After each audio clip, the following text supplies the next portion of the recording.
عبداللہ بن عمر رضی اللہ تعالیٰ عنہ آپ سے یہ بات مروی ہے، آپ فرماتے ہیں کہ حضور اکرم صلی اللہ تعالیٰ علیہ وسلم جب آپ غزوہ بدر کے لیے چلے تو عثمان غنی رضی اللہ تعالیٰ عنہ آپ نے بھی گزارش کی، یا رسول اللہ صلی اللہ علیہ وسلم میرا بھی جی چاہتا ہے کہ میں بھی صدیق اکبر کے ساتھ کھڑا ہوں، میرا بھی جی چاہتا ہے کہ میں بھی فاروق اعظم کے ساتھ کھڑا ہوں، میرا بھی جی چاہتا ہے کہ حضرت ابو عبیدہ بن جراح کے ساتھ کھڑا ہوں، میرا بھی جی چاہتا ہے کہ حضرت علی شیر خدا رضی اللہ تعالیٰ عنہ کی رفاقت نصیب ہو، میں بھی غزوہ بدر کے مجاہدوں کے ساتھ مل کر لڑوں، جہاد کروں اور میں بھی شہادت کا رتبہ پاؤں۔ حضور اکرم صلی اللہ علیہ وسلم نے فرمایا کہ اے عثمان، تیری زوجہ اور میری پیاری لخت جگر رقیہ بیمار ہے، تو رقیہ کی تیمارداری کر، تو میری بیٹی رقیہ کی عیادت کر، اس کا خیال رکھ، اور اللہ رب العزت تجھے جہاد کا اور شہیدوں کا ثواب عطا فرمائے گا، مجاہدوں کا ثواب بھی تیرے مقدر میں ہوگا اور شہیدوں کا ثواب بھی تیرے مقدر میں ہوگا۔ اہل علم و فضل نے لکھا ہے کہ جب ثواب کی باری آتی ہے اور غزوہ بدر کے مجاہدوں کی باری آتی ہے تو حضرت صدیق اکبر پاک، حضرت فاروق اعظم پاک کے بعد تیسرے نمبر پہ جس صحابی کا نام لیا جاتا ہے وہ حضرت عثمان غنی کا لیا جاتا ہے، کیونکہ آپ شامل نہ بھی ہوئے لیکن حضور اکرم صلی اللہ علیہ وسلم نے جب پہلے بشارت دے دی کہ تو شامل نہ بھی ہو، میری بیٹی کی عیادت کر، میری بیٹی کی تیمارداری کر، اللہ تجھے مجاہدوں والا ثواب بھی عطا فرمائے گا، شہیدوں والا ثواب بھی عطا فرمائے گا۔ اور جب حضور اکرم صلی اللہ علیہ وسلم غزوہ بدر سے واپسی پر گھر تشریف لائے، آپ کو خبر ملی کہ آپ کی لاڈلی بیٹی حضرت سیدہ رقیہ سلام اللہ علیہا آپ کا انتقال پر ملال ہو چکا ہے۔ اور یہاں سے یہ بات بھی یاد رکھیں، یہاں سے یہ بات بھی ثابت ہو رہی ہے کہ صرف یہ نہیں کہ بندہ تقریریں 4 گھنٹے کی عشق رسول کے اوپر کرے، 4 گھنٹے کی تقریریں جہاد کے اوپر کرے، 10 گھنٹے کے بعد اللہ کی محبت کا کرے، لیکن جب اللہ کے لیے بلایا جائے تو بندہ کہ میرے پاس ٹائم نہیں ہے،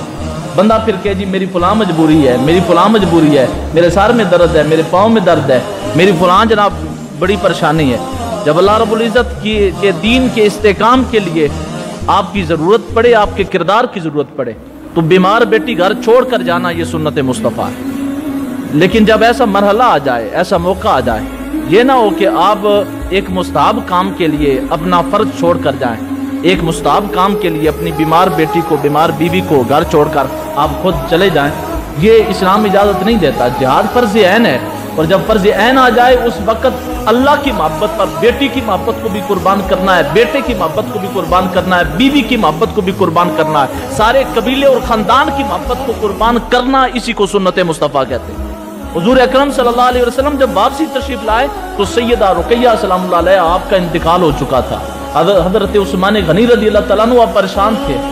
ایک غم تو یہ تھا کہ ان کی زوجہ محترمہ نبی پاک کی پاک بیٹی وہ انتقال کر چکی ہے، لیکن دوسری وجہ جو آپ نے عرض کی، حضور اکرم صلی اللہ علیہ وسلم نے فرمایا عثمان انتقال کو کافی دن گزر چکے ہیں لیکن تیرے چہرے سے پریشانی نہیں جاتی، تیرے دل کا ملال نہیں جاتا، وجہ کیا ہے؟ عرض کی یا رسول اللہ صلی اللہ علیہ وسلم، جب آپ نے اپنی لاڈلی صاحبزادی پاک صاحبزادی کا نکاح میرے ساتھ کیا تھا تو میں خوش ہو گیا تھا کہ میرا آپ کے ساتھ سسرالی رشتہ قائم ہو گیا، میں آپ کا داماد بن چکا ہوں، قیامت کے دن سارے رشتے منقطع ہو جائیں گے، محمد عربی کا رشتہ باقی رہے گا۔ حضور اکرم صلی اللہ علیہ وسلم نے جس کو بیٹی دی اس کا رشتہ بھی باقی رہے گا اور جس سے لی اس کا رشتہ بھی باقی رہے گا۔ تو یا رسول اللہ میں خوش تھا کہ میں آپ کا داماد تھا، آج اس سعادت سے محروم ہو چکا ہوں۔ حضور اکرم صلی اللہ علیہ وسلم نے اپنے غلام کی غمگساری فرمائی اور اپنی دوسری بیٹی سیدہ ام کلثوم رضی اللہ عنہا آپ کا نکاح حضرت عثمان غنی سے فرمایا، اور نکاح کے وقت کمال کا جملہ حضرت علی المرتضیٰ شیر خدا علی شیر خدا پاک اپنی زندگی کا مشاہدہ بتاتے ہیں۔ آپ فرماتے ہیں میں نے بھی کئی نکاح کے خطبے سنے ہیں لیکن آج تک ایسا حسین خطبہ میں نے نہیں سنا کہ حضور اکرم صلی اللہ علیہ وسلم نکاح کے وقت فرما رہے ہیں۔ فرمایا کہ اے عثمان، اگر میری 100 بیٹیاں بھی ہوتی تو ایک ایک کر کے میں تیرے نکاح میں دے دیتا، اگر میں محمد عربی کی 100 بیٹیاں بھی ہوتی تو ایک ایک کر کے میں تیرے نکاح میں دے دیتا۔ اتنا اعلیٰ خطبہ، اتنا اعلیٰ نکاح کا خطبہ میرے حضور اکرم صلی اللہ علیہ وسلم نے اپنے غلام کے لیے ارشاد فرمایا۔ اور دوسری روایت حضرت علی شیر خدا رضی اللہ تعالیٰ عنہ جب آپ سے سوال کیا گیا کہ یا حضرت علی المرتضیٰ یہ تو بتائیں کہ عثمان غنی رضی اللہ تعالیٰ عنہ کو ذو النورین کیوں کہا جاتا ہے؟ ذو النورین کہنے کی وجہ کیا ہے؟ کہنے کی ضرورت کیا ہے؟ کیوں کہا جاتا ہے؟ آپ نے فرمایا تم زمین کی بات کرتے ہو، زمین پر بسنے والے انسانوں کی بات کرتے ہو، میں جانتا ہوں کہ جب اللہ کے پیارے حبیب صلی اللہ علیہ وسلم نے اپنی لاڈلی بیٹی رقیہ پاک کے بعد کلثوم پاک کا نگاہ حضرت عثمان غنی کے ساتھ کیا تو زمین والے ملائے اعلیٰ کے فرشتے بھی عثمان غنی کو ذو نورین کے لقب سے یاد کرتے تھے۔ اس وقت سے تمام آسمان والے آپ کو ذو نورین کہتے ہیں اور تمام زمین والے آپ کو ذو نورین کہتے ہیں، تمام کے تمام عرش و فرش والے آپ کو ذو نورین کے لقب سے یاد کرتے ہیں۔ اور حضور اکرم صلی اللہ علیہ وسلم کے داماد حضرت علی شیر خدا مشکل کشا کرم اللہ وجہ الکریم رضی اللہ تعالیٰ عنہ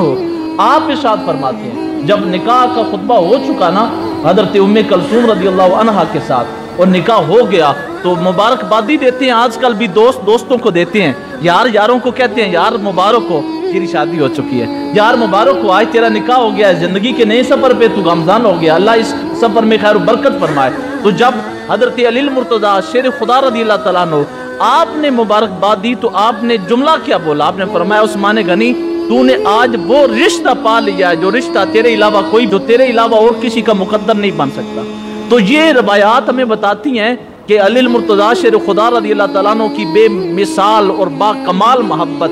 ایسی تھی جو پکار کر کہتی تھی کہ اے عثمان کون کہتا ہے ہم تم میں جدائی ہوگی، یہ خبر کسی دشمن نے اڑائی ہوگی۔